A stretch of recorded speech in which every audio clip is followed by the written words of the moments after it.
नमस्कार मंडळी, आज आपण बोलणार आहोत अत्यंत पवित्र आणि श्रद्धेचा दिवस नागपंचमी बद्दल।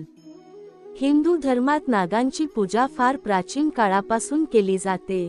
विशेषतः श्रावण महिन्यात नागपंचमीला नागदेवतेची पूजा करण्याचा महत्त्वाचा दिन असतो।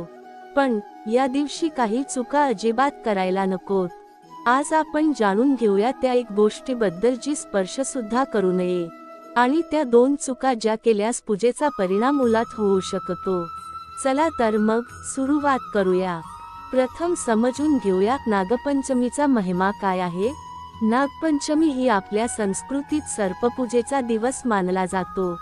सर्प म्हणजेच नाग हे भगवान शिवांच्या गळ्यात वास करणारे देवतुल्य प्राणी मानले जातात। या दिवशी नागदेवतेला दूध, हळदी, कुंकू, फुले वाहून पूजा केली जाते। सर्प हा पृथ्वीचे रक्षण करणारा मानला जातो, त्यामुळे त्याची पूजा केल्याने कुटुंबात सुख शांती नांदते। तसेच घरातील वास्तुदोष आणि पितृदोष यांचे निवारण होते। आता पाहूया ती एक वस्तू जी स्पर्श करू नये। नागपंचमीच्या दिवशी लोखंडी वस्तूंना हात लावू नका। विशेषतः लोखंडाचे हत्यार, फावडे, कोयते, चाकू यांचा वापर टाळा।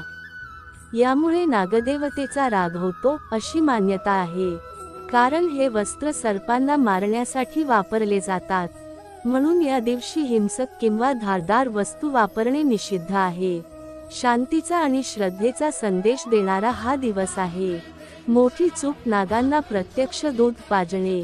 अनेक लोक नागाला प्रत्यक्ष दूध पाजतात, ही चूक आहे। सर्प दूध पचवू शकत नाहीत, त्यामुळे त्यांना दूध देणे म्हणजे त्यांच्यावर अन्याय करणे आहे। त्याऐवजी नागदेवतेच्या मूर्तीवर दूध अर्पण करावे आणि नंतर ते दूध गायीला दान द्यावे। असे केल्याने पुण्य मिळते आणि दोष टळतात। दुसरी चूक नागाचे चित्र जमिनीवर काढून पूजा करणे। अनेक ठिकाणी लोक नागाचे चित्र अंगणात जमिनीवर काढतात, त्यावर दूध व फुले अर्पण करतात, पण हे चुकीचे आहे, कारण जमिनीवर पूजा केल्यास लोक त्यावर चुकून पाय ठेवू शकतात। यामुळे देवतेचा अपमान होतो। नागाचे चित्र किंवा मूर्ती उंच जागेवर ठेवून पूजा करावी। पूजेच्या ठिकाणी स्वच्छतेची विशेष काळजी घ्यावी। महिलांसाठी खास मुद्दा, उपवास का करावा। नागपंचमीचा उपवास विशेषतः महिलांनी भावासाठी ठेवावा असे सांगितले जाते। ज्यांना भाऊ नसतो त्यांनी देखील या दिवशी भाऊसमान नात्याच्या व्यक्तीसाठी उपवास ठेवू शकतात। या उपवासामुळे भावाचे आयुष्य सुखी व निरोगी राहते असा विश्वास आहे। तसेच बहिणीच्या जीवनातही आनंद व शांती नांदते। हा उपवास पूर्ण श्रद्धा व भक्तीने करावा। उपवासात काय खावे आणि काय टाळावे। दूध, फळे, फराळाचे पदार्थ चालतात। कांदा, लसूण, मांसाहार, धान्य हे टाळावे। लोखंडी भांडी वापरणे टाळा। तांदूळ शिजवून खाणे देखील वज्र मानले जाते। नागपंचमीच्या दिवशी काय करावे।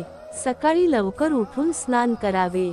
स्वच्छ पांढरे कपडे परिधान करावेत। घराच्या दरवाजाजवळ नागाचे चित्र काढावे। हळद, कुंकू, दूध, फुले अर्पण करून पूजा करावी। ओ नमः नागराजाय नमः हे मंत्र म्हणावेत। शक्य असल्यास नागपंचमीच्या दिवशी शिवमंदिरात जावे। महादेवासमोर नागदेवतेचे स्मरण करावे। दूध व बेलपत्र अर्पण करावेत। या दिवशी केल्या जाणाऱ्या गोष्टींचा धार्मिक अर्थ। नागपंचमी ही सृष्टीरक्षणाचे प्रतीक आहे। सर्प हा पर्यावरणाचा अत्यंत महत्त्वाचा घटक आहे। सर्प नष्ट झाले तर उंदीर वाढतात, यामुळे शेतीचे नुकसान होते। म्हणून त्यांना मारण्याऐवजी पूजा करावी।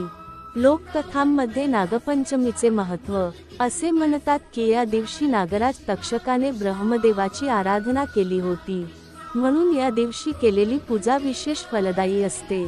नागदेवतेचा आशीर्वाद मिळाल्यास वंशवृद्धी होते। संतती प्राप्तीसाठीही या दिवशी प्रार्थना केली जाते। घरात वातावरण शुद्ध ठेवणे आवश्यक। दिवसभर घरात शांत, सात्विक व प्रसन्न वातावरण असावे। देवघरात दिवा लावावा व मंत्र पठण करावे। लोखंड, धारदार वस्तू दूर ठेवाव्यात। कोणत्याही प्रकारचा वादविवाद टाळावा।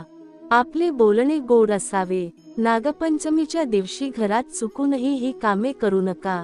अंगण झाडताना नागाचे चित्र पुसून टाकू नका. चुकूनही दूध वाया घालवू नका. रात्री उशिरापर्यंत जागरण करू नका. नकारात्मक विचार करू नका. इतरांची निंदा करू नका. या दिवशी केलेल्या पूजेचा फायदा काय होतो?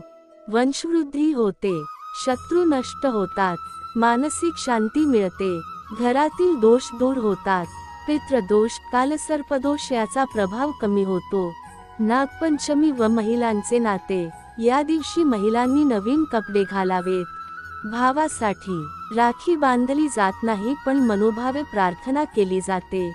काही भागात गुळ आणि दूध याचे सेवन केल्याने पुण्य मिळते. बाळाला दृष्ट लागू नये म्हणून नागदेवतेची पूजा केली जाते. विशेष टिप: झाडांना पाणी घालावे. नागदेवतेचा वास झाडांमध्ये मानला जातो. झाडांना पाणी घालणे हा देखील एक पूजनाचा भाग आहे. हे पर्यावरण रक्षणाचे प्रतीक आहे, म्हणून प्रत्येकाने 5 झाडांना पाणी घालावे.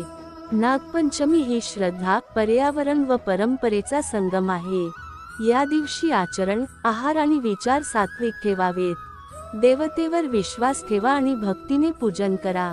चुकीच्या प्रथा टाळा आणि शास्त्रशुद्ध पद्धतीने पूजन करा. नागदेवतेचा आशीर्वाद सदैव तुमच्या परिवारावर राहो. जय नागराज. जय श्री शंकर.